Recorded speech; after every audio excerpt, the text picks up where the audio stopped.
So 2017 has been a year of all sorts of crazy, all sorts of good, and now things are getting even more crazier with the recent announcement of a partnership between Intel and AMD. That's right, the same company, to quote Bas Rutten, that bang, bang, bang, AMD into the ground is now the same company that's going to be utilizing their technology. And this is one thing that really confuses me about the corporate world. I guess I just don't understand it at all. Wait, I actually do think I understand it. In this case, Intel's the pimp and AMD's the hook. Though all jokes aside, what does this spell for the tech industry and also for us as tech enthusiasts? Let's discuss.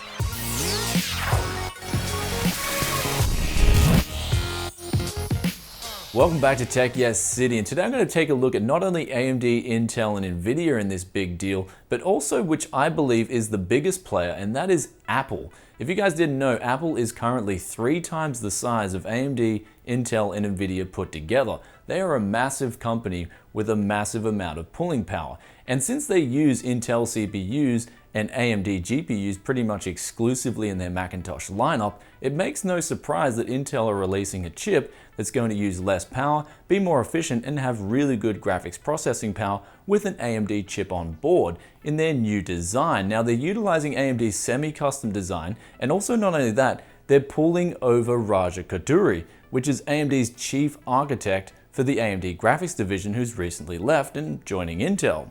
But when it really boils down to it, yes, Intel's going to win big out of this partnership, but also Apple, I believe, is going to be the biggest winner.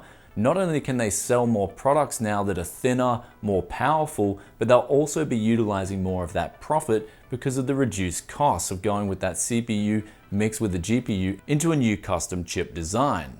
And not only is Intel pulling over some talent from AMD with Raja Koduri, they're also pulling over some talent from Apple as well, which sort of further adds to the fuel that Apple has a bigger hand than people may believe in this deal between AMD and Intel.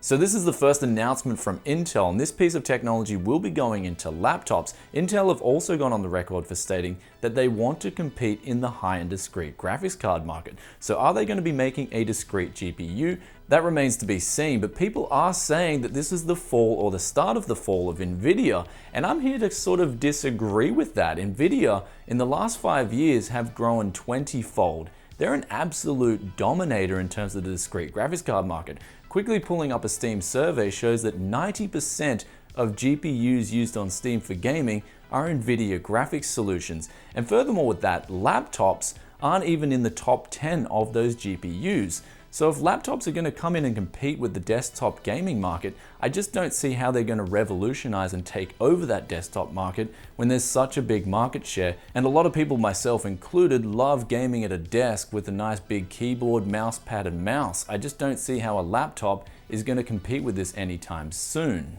However, like I said before, I believe Apple will be the biggest winner here with brand new products that look good, they perform better, and they're more efficient. So now back to this focus between Nvidia versus AMD and Intel. Intel have grown only 2-fold in the last 5 years, which is still massive, and AMD have grown 5-fold, pretty much restoring their former glory before they released the bulldozer architecture. However, Nvidia, though, with that 20-fold growth, are growing rapidly, and with that, they are putting a lot of money into R&D. Volta is already out in the business sector, and they do have this technology ready for the consumer sector in my opinion. This is a very efficient architecture. AMD don't have a solution yet to Volta, and with that, the graphics card industry and the tech industry in general is built up on efficiency. Those who have the most powerful and most efficient products are generally going to lead the field. Just a quick FYI for you guys, all the PCs that I've sold in the last year, practically everyone who's bought those PCs has asked me, does this computer have an Nvidia graphics card?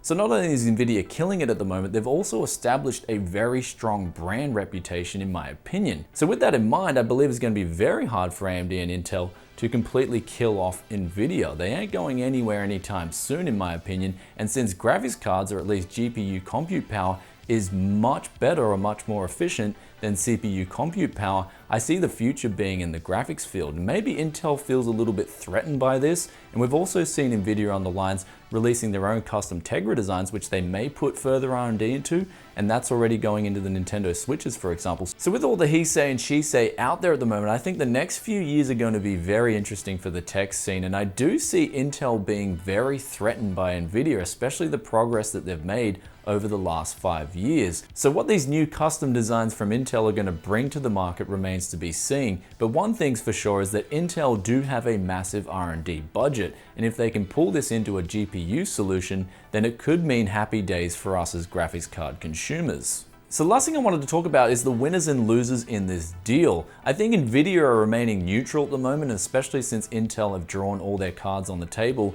I think that Intel are definitely going to be a winner in this deal. I think Apple's going to be the biggest winner. However, AMD, people are saying that AMD is going to be a winner out of this deal, and I kind of disagree. I think AMD acquired ATI back in 2006, and one of their biggest goals was to make the APU their own brand. They have the AMD APU solution that would sort of go into laptops and be the most efficient processor out there that could do graphics and CPU compute. However, when Intel's coming along now, 11 years later, it just feels like they've taken all AMD's hard work, and now they're pretty much going to reap all the rewards out of AMD's hard work.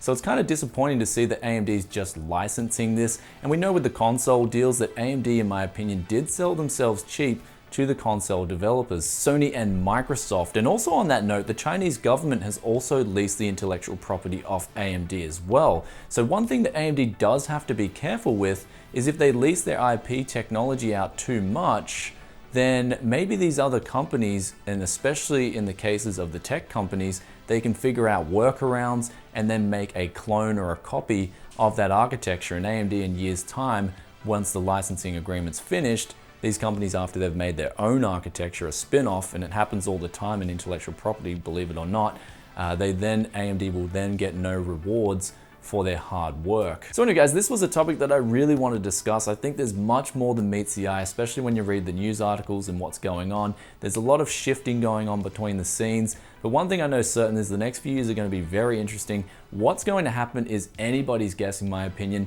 Markets shift all the time. I mean, 5 years ago or 6 years ago, when Fermi was released from NVIDIA, who would have thought that NVIDIA to this date would be as big as they were with the market share that they have now? So very interesting times ahead, I think. It's going to be interesting to see how the market shifts.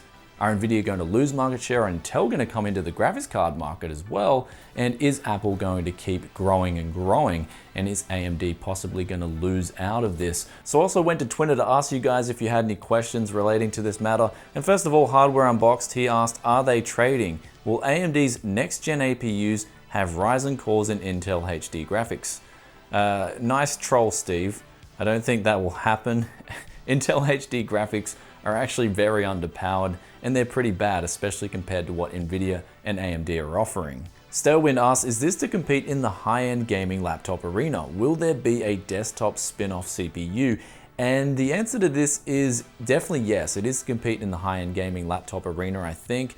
Will there be a desktop spin-off CPU? I believe so. I mean, if Intel's going out of their way to make all this technology, then I'm certain they're going to try and reap the most that they can out of this. However, also on that note, with the high-end laptop gaming, NVIDIA currently has the Max-Q designs, and they've got the 1080s in there, so Intel have to make something that's very powerful. From the rumors that we're seeing so far with the leaks, they've got something that competes with an RX 580 level, so they will have to up their game to get something that can compete on the highest end, because just as important as the mid-range and the upper mid-range cards are, even the low-end cards like the GTX 1030 and 1050, the high-end is really important for the bragging rights for that company as well. Rushan Pesasaur asks, will that make the price of the processor become lower?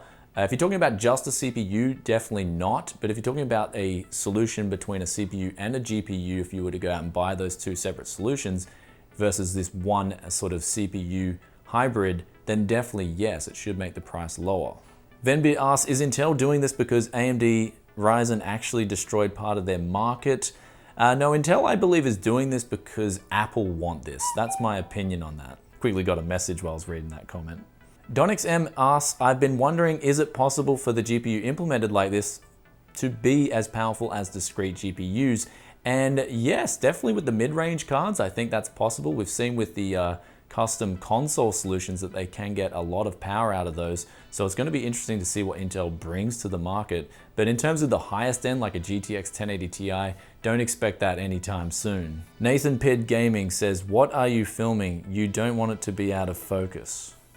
He's referring to some of my videos in the past that have been out of focus. I'm a one-man band, come on.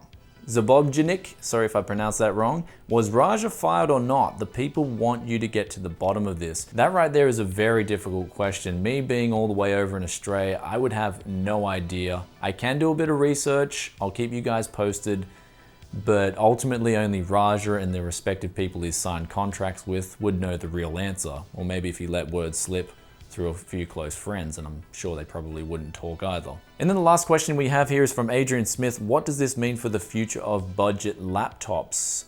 It means a lot of good, I think. If they can implement it at a really good price point, I think we could have a really good experience, not just on laptops, but also, for instance, my 4K editing PC that I built recently, something like that in a very small case. The potential of this is actually really good if they can sort of grab that APU design and give out a lot more power that the APUs previously couldn't. Anyway guys, if you enjoyed today's video, then be sure to hit that like button and let me know in the comments section below what you think about this whole AMD and Intel joining forces. I'm pretty shocked, to say the least. I didn't expect this one coming in a million years. And also on that note, if you guys want to go full conspiracy in the comment section below, then go ahead. I love reading those comments. And I always love myself a good conspiracy theory as well. And also if you want to join in on further discussions while they're happening, then don't forget to follow us on Twitter. And I've also got an Instagram and Facebook account as well. And I'll catch you guys in another tech video very soon. Peace out for now. Bye.